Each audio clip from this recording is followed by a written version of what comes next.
죄들의 용서라고 했는데요. 첫 번째 고해성사죠. 고해성사. 신부에게 죄를 고하는 것입니다. 죄들의 용서에 관해서는 두 가지 중요한 교리를 살펴봐야 하는데, 첫째는 모든 죄들을 사제에게 고백해야만 한다는 것이다. 그렇지 않죠? 죄를 고백할 때는 하나님께 하는 것이에요. 먼저는 하나님께 하는 것이에요.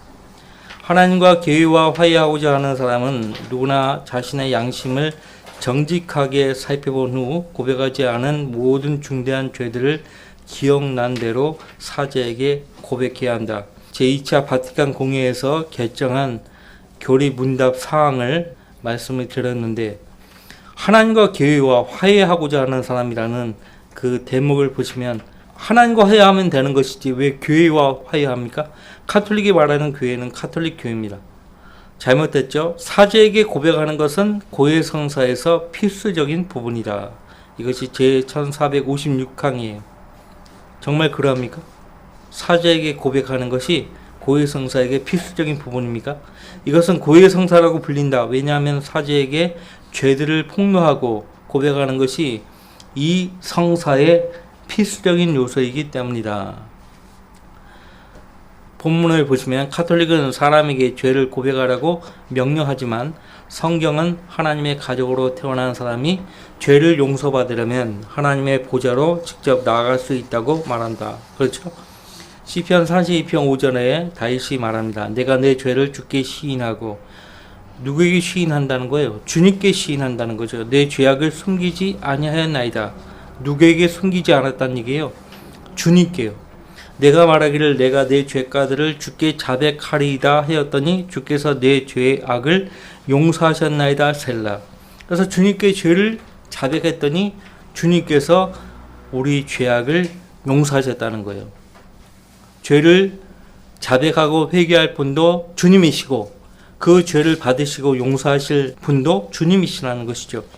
요한일서 2장 9절 말씀이 아주 결정적인 말씀인데, 우리가 우리 죄들을 자백하면 그는 신실하시고 의로우셔서 우리 죄들을 용서하시며 모든 불의에서 우리를 깨끗하게 하시느니라. 누구에게 죄들을 자백하면요? 하나님이죠. 하나님. 그러면 하나님께서 우리 죄들을 용서하시고 모든 불의에서 우리를 깨끗하게 하신다라고 말씀하고 있고요. 다윗은 기도할 때 자기의 죄들을 하나님께 고백했어요. 시편 51편 2절 3절 우리아의 아내 밧세바를 취했죠. 그런 뒤에 선자 나단의 책망을 듣고 하나님께 자기 죄를 뉘우칩니다. 그래서 이 시편을 쓴 거예요. 나의 죄악으로부터 나를 철저히 씻으시고 나의 죄로부터 나를 깨끗하게 하소서. 내가 내 죄가들을 아오니 내 죄가 항상 내 앞에 있나이다. 그래서 카톨릭은 레벨을 둡니다. 이렇게 다윗과 같이 하나님께 직접 나아가서 죄를 고하고 용서받을 수 있는 자격이 되려면 영적으로 높은 직위에 있어야 된다는 거예요. 영적으로 높은 지위에 있지 않은 일반 평신도들에게는 직접 나아갈 수 없고 교회의 도움을 받아야 된다는 거죠. 그래서 카톨릭의 그 사제에게 가서 고해성사를 해야 된다는 것이에요. 거듭난 그리스도인들이 하나님의 보좌로 나아갈 수 있는 이유가 여기에 있다. 히브리서 10장 19절 말씀, 그러므로 형제들아 우리가 예수의 피로 인하여 담대하게 지성소에 들어가나니. 그렇죠? 카톨릭에서 회피하는 서신이 로마서와 히브리서입니다. 왜냐하면 결정적으로 카톨릭 교리를 뒤흔드는 말씀들이 로마서와 히브리서에 가득 차 있기 때문에 가능한 한 히브리서와 로마서 본문을 가지고 설교하지 않아요. 교재 보시면 죄 없으신 예수 그리스도께서 보혈을 흘려주셨기 때문에 우리는 하나님의 보좌로 곧바로 나아가 죄사함을 받을 권세를 갖게 된 것이다. 카톨릭이 최초의 교황이라고 주장하는 베드로는 과연 어떻게 했는가? 사도행전에서 시몬이라는 이름의 한 남자가 베드로에게 와서 성령의 능력을 돈으로 사려고 했다. 이 죄에 대해서 베드로는 어떻게 반응했는가? 자기에게 죄를 고백하라고 했는가? 그렇지 않다. 베드로는 하나님께 자신의 죄들을 자백하고 회개하여 하나님께 용서해 주실 것을 간구하라고 했다. 그죠? 그렇게 했습니다. 성경은 너무나 정확합니다. 너무나 정확합니다. 사제들에게 면죄권을 하나님께서 허락하셨다는 거예요. 이 교리에서 두 번째로 살펴볼 부분은 사제들에게 죄들을 용서할 권세가 있다는 것이다. 자, 사제들에게 죄들을 용서할 권세가 있다고 주장하는 근본적인 근거가 어디에 있는가 하니까요. 그것은 잠깐 요한복음 20장 보세요.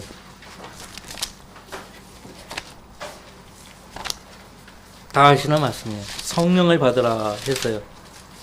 성령을 받으라. 21절 말씀부터 보면 그때 예수께서 그들에게 다시 말씀하시기를 너희에게 평강이 있으라. 내 아버지께서 나를 보내신 것 같이 나도 너희를 보내노라 하시고 이 말씀을 하신 후 그들에게 숨을 내쉬며 말씀하시기를 성령을 받으라. 너희가 누구의 죄든지 용서하면 그들이 죄사함을 받게 되며 누구의 죄든지 그대로 두면 그대로 있게 되리라고 하시더라.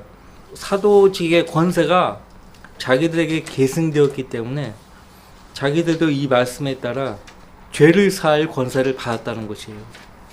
숨을 내쉬며 말씀하시기를 성령을 받으라. 오순절 때 성령을 받은 것과 좀 다른 것이에요. 숨을 내셨다 하잖아요. 근데 봐봐요. 여기서 이제 성령을 받았습니다. 받았는데 공식적으로 성령께서 사도들 안에서 역사하신 때는 언제였습니까? 오순절 때요. 그러니까 오순절날 성령님이 오시지 않으면 이 말씀은 의미가 없는 거예요. 오순절날 오시기로 약속된 그대로 주님께서 십자가에 못 박혀 돌아가신 뒤에 이 말씀을 하신 거예요. 너희가 누구의 죄든지 용서하면 그들이 죄사함을 받게 되며 누구의 죄든지 그대로 두면 그대로 있게 되리라고 하시더라. 사도들 이후로 지금 여기 계신 저와 여러분들 모두에게 해당되는 말씀이에요. 1차적으로는 유다 이스카리옷을 제외한 11 제자들에게 하시는 말씀이지만 직접적으로 하지만 여기 우리 이 시대의 모든 성도들도 이 말씀에 해당돼요. 자, 우리가 복음을 전하고 당신의 죄는 예수 그리스도의 보혈로 이미 용서되었습니다. 그 사실을 믿고 예수님을 구주로 영접하면 당신 구원받습니다. 근데 그 사람이 거절하잖아요. 거절하면 구원 못 받는 거예요. 자, 그것이 뭐예요? 그대로 두면이란 말이 무서운 말이에요. 우리가 죄사함을 선포하지 않으면 우리가 죄사함을 선포하지 않잖아요. 그러면 그 사람은 죄사함 못 받는 거예요. 그대로 두면 그대로 있게 되리라. 우리에게 엄청난 책임이 부여된 거예요. 우리에게. 아십니까? 그래서 사도들도 죽을 때까지 있는 힘에 다해 복음을 전한 거예요. 그래서 다 순교했잖아요. 복음 때문에. 나와 복음을 위해서 순교했잖아요. 그래서 이 제 1495항 2페이지 보면 교회의 권위로부터 죄들을 용서할 허락을 받은 사제들만이 그리스도의 이름으로 죄들을 용서할 수 있다. 사도직을 계승받았다는 거예요. 사도의 권세와 은사를 계승받았다는 거예요. 그러니까 자기들에게도 사도의 권세와 은사가 있다는 거죠. 그래서 죄들을 용서할 권세가 있다고 주장하는 거예요. 거기에서 이제 고해성사라는 것이 나온 것입니다. 자, 교재에 보시면 카톨릭은 하나님과 사람 사이의 중보자는 사제라고 가르치죠. 하지만 성경은 단 한 분의 중보자만을 인정할 뿐입니다. 하나님은 한 분이시고 하나님과 사람 사이의 중보자도 한 분이시니 곧 사람이신 그리스도 예수시라고 했어요. 자, 다시 한번 카톨릭 교리 문답은 이것이 하나님께로부터 나온 교리가 아니라 사람들의 전통임을 인정한다. 1446항에 교부들은 이 성사를 구원의 두 번째 강령으로 제시한다. 고해 성사를요, 구원의 두 번째 강령으로 제시한대요. 이 말은 뭐냐면 고해 성사를 안 하고 있으면은 그 상태로 죽게 되면 구원을 보장 못 받는다는 말이에요. 받을 수 없다는 것이죠. 이게 다 이어지는 것이에요. 그러면 그렇게 불완전한 상태에서 죽은 카톨릭 교도들은 이렇게 고해 성사도 안 하고 죄가 있는 그 상태로 죽어서 연옥에 가 있기 때문에 더 불완전한 상태가 되는 거죠. 지옥 갈 가능성이 큰 거예요. 카톨릭 교리에 의하면, 자, 규제 보시면 고해 성사나 사제들의 면제권은 한마디로 말해 카톨릭 신자들을 자기들의 교회 안으로 예속시키고자 하는 것 외에 다른 뜻이 없다. 이것이 이제 가장 큰 이유예요. 예속을 시키는 거예요. 이 예속에 대해서는 이 교리 문답서도 인정하는 바이다. 1457항에 교회의 명령에 따르면 분별력을 갖게 된 이후 신실한 성도들은 최소한 1년에 한 번은 중한 죄들을 고백해야 한다는 속박에 묶여 있다. 최소한 1년에 한 번? 이스라엘 백성은요, 늘 죄를 범하게 되면 흠없는 희생제물을 하나님께 바치죠. 그리고 그 피를 뿌려야만 죄를 사함받을 수 있었죠. 그리고 그것도 불완전하니까 1년에 또 한 번 대속죄를 통해서 죄를 완전히 깨끗하게 사함받죠. 그런 개념에서 갖고 온 거예요. 구약의 율법에 거기서 갖고 온 거라고. 최소한 1년에 한 번 중한 죄들을 고백해야 한다. 자, 속박이라는 단어가 다시 나오죠. 속박이 묶여있다. 자기들이 실토하고 있어요. 교보들은 사람들을 카톨릭 교회의 속박에 묶어둘 또 다른 전통을 만들어낸다. 이것은 카톨릭 교도들에게 사용할 강력한 무기가 되는 것이다. 카톨릭이 말하는 교보들은 사실 라틴 교보들이에요. 그러니까 서방 계열의 교보들이죠. 동방 계열의 교보들은 거의 이런 헛소리 하지 않았어요. 가끔 헛소리 하는 사람들도 있었지만은 거의 대부분은 헛소리 하지 않았어요. 요한 크리스토톰이라든지 이레네우스라든지 가끔 헛소리 하긴 했지만 이레네우스 같은 경우는 아예 라틴 교부들은 어거스틴이 대표적인 사람인데 이 라틴 교부들 출신들을 보면은 북아프리카 출신이 많아요. 예, 북아프리카. 어거스틴도 그렇고요. 오리겐도 그렇고요. 북아프리카 출신이에요. 규제 보시면 카톨릭 교도들에게 사용할 강력한 무기가 되는 것이다. 이 교리에 따르면 카톨릭 교회를 떠나면 죄들을 용서받을 수 없다는 것이다. 그 말은 구원받지 못한다는 뜻이다. 이 교리들 중 그 어느 것도 하나님께로부터 나온 것이 결코 아니다. 이것들은 모두 사람이 만든 협박이 지나지 않는다. 협박이에요. 하나님께서 이 글을 읽는 카톨릭 신자들의 영적 눈을 열어주시고 명철을 주셔서 이 거짓 교리가, 이 거짓 종교가 얼마나 강력한 속박으로 그들을 올가맸는지 볼 수 있게 되기를 원한다. 더 이상 이 거짓 종교의 포로로 머물러 있을 필요가 없음을 하나님께서 보여주시기를 원한다. 릭 존스 이 형제는 대대로 카톨릭 교도예요.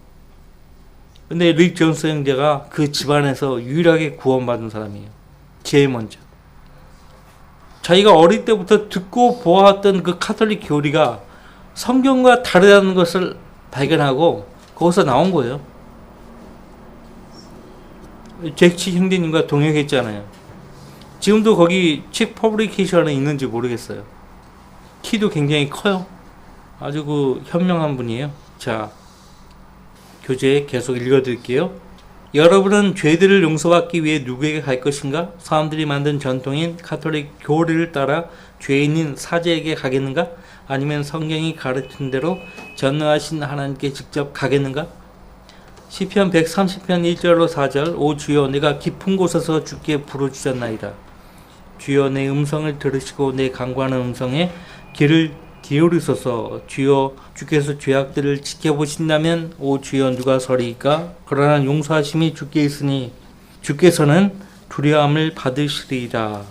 그 다음에 대사라는 것이 있는데요. 면제라는 뜻입니다. 대사가 면제라는 뜻이에요.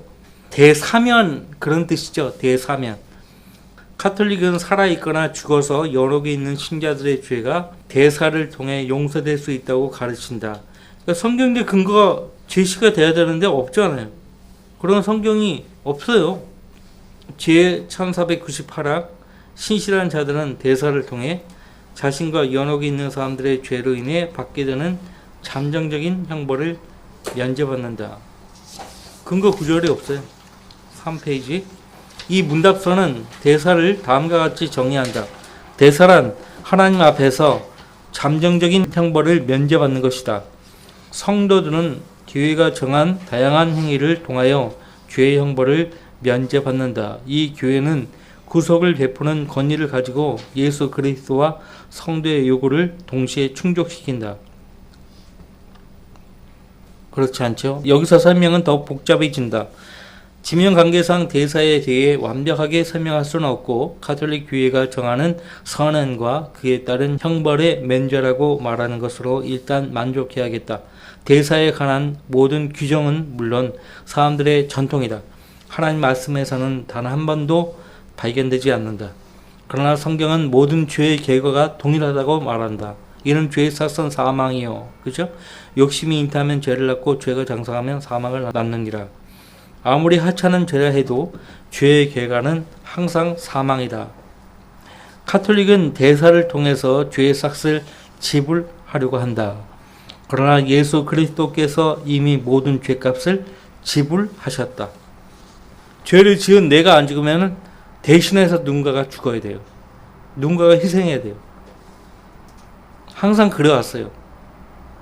성경대로 그리스도께서 우리의 죄들로 인하여 죽으시고 하나님께서는 자신의 자녀들이 선행을 하기를 원하시지만 선행은 구원의 필수 요소가 아니라 구원의 결과이다. 사도 바울은 이렇게 가르친다. 너희가 믿음으로 말미암아 은혜로 구원을 받았으니 이것은 너희에게서 난 것이 아니요 하나님의 선물이라. 행위에서 난 것이 아니니 아무도 자랑하지 못하게 하려 하심이라. 우리는 그분의 작품이니 그리스도 예수 안에서 선한 이들을 위하여 창조되었느니라. 이 이들은 하나님께서 미리 정하시어 우리로 그것들 가운데서 행하게 하려 하신 것이라. 구원받으려면 선을 행해야 합니까? 말해야 합니까? 그래도 선을 행해야죠. 엉터리인 거예요. 그래도 선을 행해야죠. 그러니까 구원을 받으려면 선을 행해야 합니까? 그래도 선을 행해야죠. 뭐예요 그게? 답이. 성경적 근거를 가지고 구원을 받으려면 어떠한 선행도 필요 없습니다. 회개하고 오직 예수 그리스도를 믿기만 하십시오. 당신이 구원받기 위해서 당신이 할 수 있는 것은 한 가지도 없다고. 당신을 구원하기 위해서 예수님이 당신을 대신해서 하나님의 구속 계획을 다 이루셨다고. 구속 사역을 다 이루셨다고. 당신이 할 것은 한 가지도 없다고. 그 예수님을 믿기만 하면 된다고. 그렇게 말해주면 대토인데 그래도 선을 행해야죠. 그러면 이제 그 사람 가짜예요. 거기서 나와야 되는 거죠. 일단 은혜로 구원을 받았으면 선행이 뒤따라야 한다. 그렇죠? 그러나 선행은 결코 구원의 필수 요소가 아니다. 또한 구원받은 후에 지은 죄들을 용서받는 데에도 선행이 필요한 것이 아니다. 신약에는 예수님께서 죄를 용서하신 예가 많이 나온다. 그러나 주님께서는 결코 죄사함의 조건으로 선행을 요구하지 않으셨다. 카톨릭은 대사가 이미 죽은 자들을 도울 수 있다는 취지를 가지고 이 교리를 주장한다. 1476항에 정화된 상태에서 죽은 신실한 자들도 성도들과 동일한 교통을 하기 때문에 우리가 그들을 도울 수 있는 한 가지 방법은 그들을 위해 대사를 얻는 것이다. 그렇게 해서 그들의 죄에 상응하는 일시적인 형벌이 용서될 수도 있다. 헛소리예요. 성경에 그런 말이 없어요. 이것 또한 인간이 만든 전통이에요. 하나님 말씀은 어디에서도 이렇게 가르치지 않는다. 죄들을 용서받을 수 있는 기회는 살아있을 때뿐이다. 그렇죠? 살아있을 때뿐이요. 죽으면 아무런 소용이 없어요. 그러니까 우리가 거리에서 설교하잖아요. 죽으면 더 이상 기회가 없다니까 수녀가 지나가면서 피식 하고 웃어요. 피식 하고 웃어요. 죽으면 더 이상 기회가 없습니다. 회개의 기회가 없다고 하니까 피식 하고 웃는 거예요. 왜 그래요? 그 사람들은 죽어도 기회가 있는 거예요. 기회가 있다고 생각하는 거예요. 그 발상이 어디서 온 거예요? 하나님의 심판을 무시하는 그 사악한 인간의 그 뇌에서 나온 거예요. 대사는 세 가지 면에서 전적으로 비성경적이다. 첫째, 예수님의 신성을 격화시킨다. 성경은 예수님께서 행하신 일만이 죄들의 용서를 가져올 수 있다고 말한다. 그러나 가톨릭은 죄인인 가톨릭 신자의 선행을 통해서 죄들이 용서될 수 있다고 주장한다. 두 번째, 대사는 사람들을 계속해서 카톨릭의 굴레에 얽매이게 한다. 카톨릭 교도들은 죄를 용서받기 위해 하나님께 나아가지 않고 카톨릭이 제시하는 선행을 하면서 수고하고 애써야 한다. 카톨릭의 선행이 성경이 말하는 선행과 다르다는 것도 짚고 넘어가야 할 문제이다. 성경이 가르치는 선행은 다른 사람들을 위해서 하는 행위이지만 카톨릭의 선행은 주로 교회의 의식을 행하는 것이에요. 미사나 묵주기도, 로사리오 있죠? 로사리오. 카톨릭 기도, 초에 불을 켜는 것, 이런 행위. 그 다음에 하나님께서 의도하신 선행이란 그리스도 안에서 다른 사람들에게 유익을 가져다 주는 것이지 사람들을 교회에 예속시키는 것이 아니다. 정확한 지적이에요. 자, 교재 4페이지. 셋째, 한마디로 말해서 대사는 영적 사기극이다. 교회 회원들로 하여금 교회에 충성하게 만들어 놓고 그것이 연옥이 있는 사랑하는 사람들을 언젠가는 하늘나라로 가게 해준다는 거짓 확신을 주기 때문이다. 이와 같은 선행이 하나님께로부터 나온 것인가? 이 문제에 대해 하나님께서 자신의 거룩한 말씀에 기록하신 것을 살펴보고 독자 스스로 결정해야 할 것이다. 가톨릭 성경 안에서도 연옥이라는 단어가 없어요. 그 교재에 성경 구절을 보세요. 디도서 3장 5절에 우리가 행한 의로운 행위에 의하지 않고 그의 자비하심에 따라라고 했죠. 그 다음에 시편 3편 4절에 내가 내 음성으로 주께 부르짖었더니 그가 내 음성을 들으셨도다 셀라. 시편 30편 2절 오 주 나의 하나님이여 내가 주께 부르짖었더니 주께서 나를 고쳐주셨나이다. 시편 120편 1절 내가 고난 중에 주께 부르짖었더니 그가 나를 들으셨도다. 시편 62편 8절 어느 때나 그를 신뢰하라 너희 백성들아 너희 마음을 그분 앞에 쏟아 놓으라 하나님은 우리를 위한 피난처시로다 셀라. 네 번째, 전통에 따른 기도. 가톨릭은 또 기도에 대해 다음과 같이 가르친다. 2650 항 기도는 내적 충동을 자연스럽게 쏟아 놓는 것으로 전락되어서는 안 된다. 내가 기도해야 되겠다 그런 마음조차도 품어서는 안 된다는 거예요. 내적 충동. 기도하기 위해서는 기도에 대한 의지가 있어야 한다. 성경이 기도에 대해 계시하는 것을 아는 것만으로는 충분치 않다. 즉 기도하는 법을 알아야 한다. 교회 내 신성한 전통을 통해 성령께서는 자녀들에게 기도하는 법을 가르치신다. 그러니까 이 기도하는 법도 아까 앞뒤가 안 맞잖아요. 기도하기 위해서는 기도에 대한 의지가 있어야 한다라고 가르치는데 그 의지도 올가매는 의지예요. 카톨릭이 정한 대로 해야 한다는 거예요. 기도문대로 기도해야 되는 거예요. 내가 이렇게 하나님께 나아가서 기도해야 되겠다. 마음을 쏟아놓고 기도해야 되겠다. 이것이 아니라 카톨릭이 정한 기도문대로 해야 한다는 말이에요. 자, 교재 보시면 먼저 기도는 내적 충동을 자연스럽게 쏟아놓는 것으로 전락될 수 없는지 성경적으로 살펴보자. 성경은 기도가 그런 것이라고 말해요. 자연스럽게 마음에서 하나님께 나아가 기도해야 되겠다는 그 마음. 그래서 하나님께 마음을 쏟아놓고 기도한 예가요 수없이 많이 나오잖아요. 한나 같은 경우도 그렇고. 하나님께서는 그 모든 기도를 들으셨어요. 가톨릭에서 가르치는 기도는 자연스럽게 마음을 털어놓는 것이 아니고 다른 사람이 기록해 놓은 것을 끊임없이 반복하는 거예요. 그러나 흥미로운 사실은 그렇게 기도하는 것을 예수님께서는 이교도들이나 하는 방법이라고 하시면서 금하셨다는 거예요. 그러니까 기도에 대한 의지가 있어야 한다라고 가르치면서 그 의지를 가톨릭이 정한 대로 해야 한다는 거예요. 뿐만 아니에요. 일반 이교도들도 똑같이 하고 있지 않습니까? 너희는 기도할 때 이교도들이 하는 것처럼 헛된 반복을 하지 말라. 이는 그들이 말을 많이 하여야 들으실 줄로 생각합니다. 그러니까 기도할 때는 제일 중요한 것이 뭐예요? 진실된 마음으로 하나님께 나아가는 거죠. 진실된 마음으로. 우리가 어떨 때는 형식적으로 기도하는 경우도 있어요.